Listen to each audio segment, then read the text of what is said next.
So I wrote a script last night because I'm so afraid I won't be able to put my points across in the way that I'm hoping, or that I'll forget something important.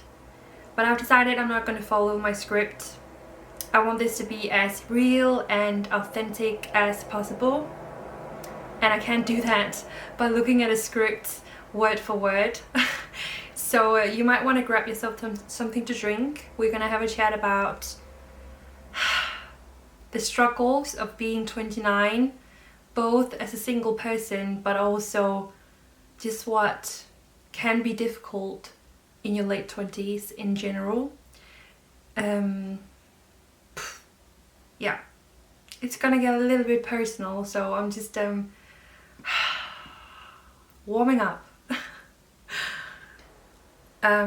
I have been dating a guy for 3 months, and it ended a few days ago. And even though I thought that my body was through everything that I experienced in November, December, it just put me back, like right back into those feelings.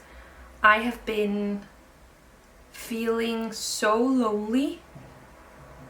I've been feeling panic and pain.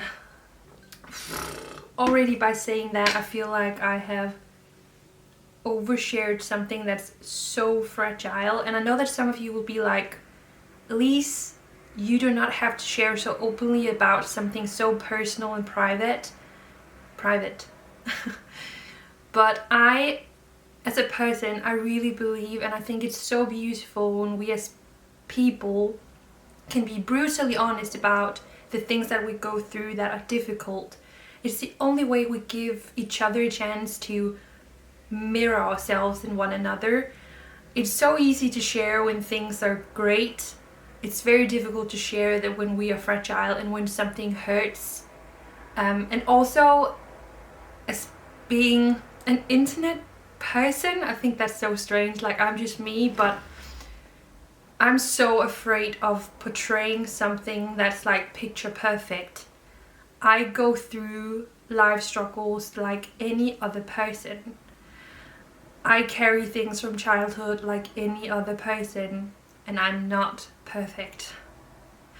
So to me that's very important. And then I watched an old video of mine. It's 2 years old. It was called Single at 22 versus 27, something like that.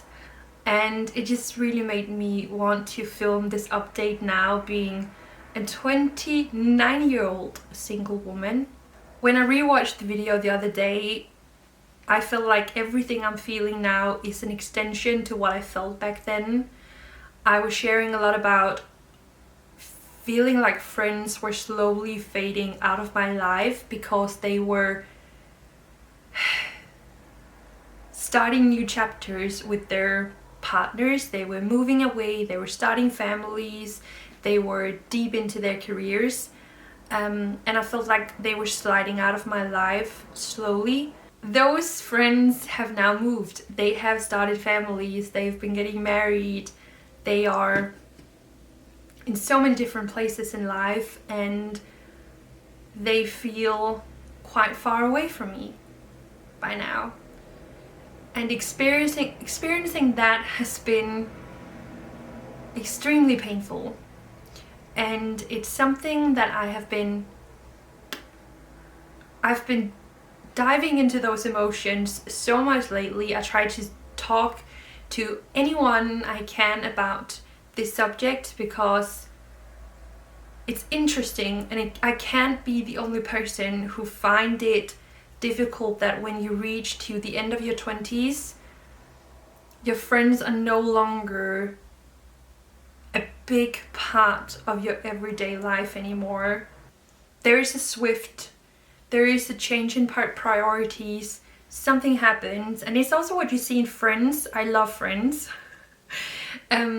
But their friends are their families until the end of their 20s, where they start to create their own small families, and that's where the series ends. And up until just a few weeks ago, I thought that those feelings were something that only single people felt, because it was everybody else who were drifting away from you. You were still in the same place, you're still the same person.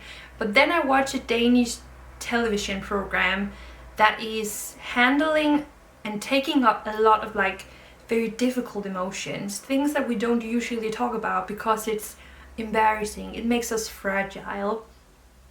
And they interviewed a man, he was also around 30 years old, and he recently had a kid. He was taking care of the kid at home, and he talked openly about feeling lonely, even when caring for this small child that he had like close to him and was with him all the time. He felt a sadness and loss of those friendships that was early on in his life something so much more prioritized, something that took up so much more of his time.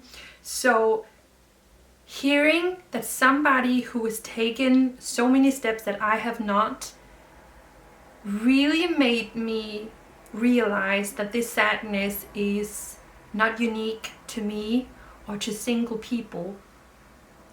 It's a change in life that can be very painful to all of us. After I'd watched this program, it gave me the courage to ask one of my friends who recently became a mother how she had felt going through this, if she had had similar emotions, and she said the same thing. She missed her friends. And it made me feel a little bit more calm, knowing that this is universal. But what am I gonna do? Because you know what they say, all of the good ones are taken. I might not be good, but I'm not fully bad either. I'm here. Now it's gonna get personal, because the main feeling I've struggled with lately is loneliness. And it has hit me in my face like never before, because I have always seen myself as someone who really enjoys her own company. But lately, I have felt lonely like never before.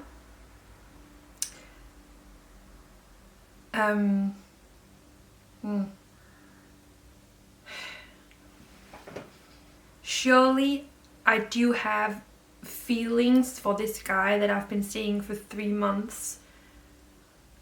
At some point, or like after a while, you do feel some kind of comfort, getting to know them and getting to know some of their friends that you're starting to really like. And you have now, from time to time, you do see like glimpse of something that could be really good in the future. So of course I am sad for him leaving my life, but my body's reaction has been so much more, it's been so much bigger than it should have been. And it is definitely because there is feelings that I haven't really dealt with from my big heartbreak in November, December, things I haven't been taken serious. I bought a house so quickly after it happened. As soon as I had the keys, I just made a shift in my brain. And I think already in January, I think I shared online that I wasn't sad anymore, that it was so strange, I wasn't feeling anything. I think I've been lying to myself. I've just kept myself busy, kept myself going. But as soon as I found myself in a situation where I had to say goodbye to somebody again, like I did a week ago, it was just like instant pain. It was so brutal and so... How crazy is this? I'm embarrassed that I have feelings and that I'm crying. It's not embarrassing. No. I deal with difficult feelings by making myself busy And being aware of that, I am trying right now to both be in my emotions and also to, of course, focus on something else, because it is also a way of getting better and recovering. But I need to face these feelings. I need to figure out where it comes from, and to work seriously with them, because what's gonna happen next time? Next time I date a guy and it doesn't work out, I can't be this sad. I just can't. So with that being said, I still 100% hope I'll meet the guy who's been looking everywhere for me at some point. I hope to meet my partner in crime, somebody who wants to see the world with me, do fun projects with me, chill with me, hug me when I cry, and celebrate with me when something cool happens. Yeah, I do. It has to be the right one, but I do. And then I've decided that I want to see if I can find some new relations, some new friends before I turn 30. It hurts to say that I turn 30 next year. I can't believe it. When I look at people in the TV and they're like 29, I'm like, are we the same age? I'm not that grown up. But anyway, I've decided that it would be very good for me to see if I could find some new relations, some new friends that are more in the same place in life as I am. Because I do not have one single friend left. I don't have one single friend left that's single. I don't have a single friend anymore. I don't have anyone to truly share the ups and downs, the roller coaster ride, the good dates, the bad dates, and who really understand where I'm at. So I just don't know yet how I'm gonna find some new girlfriends, but I am on the look. I've also never been on a friend date before. Have any of you guys done that? What do you do? Is it like a real date? Is it like a date with a guy, just with a friend? You ask each other serious questions. I don't know, but I think it would be good for me if I had someone who were more where I am in life.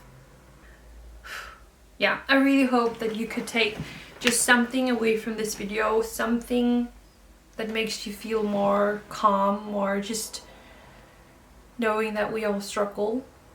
So thank you so much for listening. It was a nice therapy class, and I'm so happy that I decided to film this video in my bed. It's been so chill. Like, I could just sit here and talk to you for hours. Never give up on love. Someday it's gonna be all worth it that you kept risking your heart. At least that's what I hope is true. Yeah. See you all soon, guys.